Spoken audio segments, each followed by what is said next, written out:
NBAIF এটা করবে। Agriculture infrastructure fund, এটা নাবার্ড দিয়ে পরিচালিত হয়, সেন্ট্রাল গভর্নমেন্ট থেকে এই ফান্ডটা দেয়। হ্যাঁ, NBAIF agriculture infrastructure fund. Agriculture infrastructure fund এটা তোমরা টাইপ করবে, দেখবে এই উইন্ডোটা চলে আসবে। দেখো আমি নিচে লিখেছি, নিচে আরেকটা উইন্ডো নিয়ে ওটা স্ক্রিনশট দিয়েছি, who can apply, K apply করতে পারে। তোমরা নিজেরাও দেখবে যেটার জন্য এলিজিবিলিটি কি বা কে অ্যাপ্লাই করতে পারে। প্রত্যেকে, সে যদি ভারতীয় নাগরিক হয় প্রত্যেকে অ্যাপ্লাই, একজন কৃষক, একজন এন্টারপ্রেনার, একজন স্টার্ট আপ, তার কনসেপ্টটাকে ঠিকমতো প্রেজেন্ট করতে হবে। কীভাবে কনসেপ্ট প্রেজেন্ট করব? প্রত্যেকের বাড়ির যে ব্লকের যে এডিও স্যার আছেন, এডিও অফিস, এডিও স্যারের কাছে যাবে। এগুলো এডিও অফিস থেকে ভীষণভাবে প্রমোট করা হচ্ছে আজকের দিনে, এই 2026 সালে।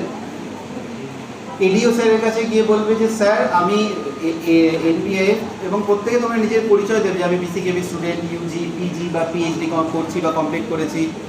নিজেদের পরিচয় দিয়ে বলবে যে স্যার আমি একটা কনসেপ্ট নিয়ে কাজ করতে চাই, সাপোজ ধরো বায়োকন্ট্রোল এজেন্টের উপরেই কাজ করতে চাই, আমার ফান্ডিং করব, কীভাবে করব। আমি আমার উদাহরণটা দিচ্ছি যে আমি বায়োকন্ট্রোলের উপরে কাজ করতে চাই, কীভাবে করব, ফান্ড কীভাবে পাবো। তোমার যে কনসেপ্ট, ধরো তোমার ব্যাসিলাস, একটা ভালো ব্যাসিলাস পেয়েছো, ভালো পারফর্মিং ব্যাসিলাস পেয়েছো, সেটা স্যারের সঙ্গে ডিসকাস করবে যে স্যার আমি এই কাজ করেছি এরকমভাবে।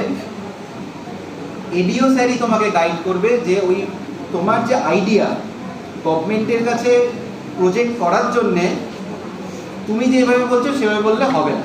তার একটা প্রপার প্রোটোকল তো আছে যে এর জন্য এত টাকা লাগবে, এতটা ফান্ড লাগবে, কি কি ইনস্ট্রুমেন্ট লাগবে, সেগুলো গভর্নমেন্ট জানে এবং এডিও স্যারও জানে। তারা কি করবে, প্রপার যে সিএ আছে, সিএ তোমাকে ফোন নাম্বার দেবো, এর জন্য গভর্নমেন্ট থেকে নির্দিষ্ট সিএদের, স্যারেদের, এডিও স্যারেদের কাছে নাম্বার এনলিস্টেড থাকে, তারা গভর্নমেন্ট এনলিস্টেড সিএ।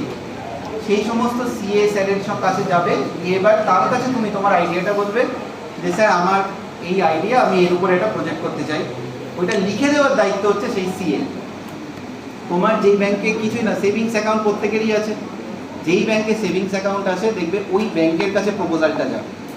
তুমি জানতেও পারবে না, হঠাৎ একদিন ব্যাংক থেকে ফোন করে বলবে যে আপনার নামে একটা প্রপোজাল এসেছে, আপনি কি করেছিলেন? তুমি বললে হ্যাঁ আমি তো করেছিলাম। AIF এর জন্য অ্যাপ্লাই করেছিলেন? হ্যাঁ আমি তো করেছিলাম।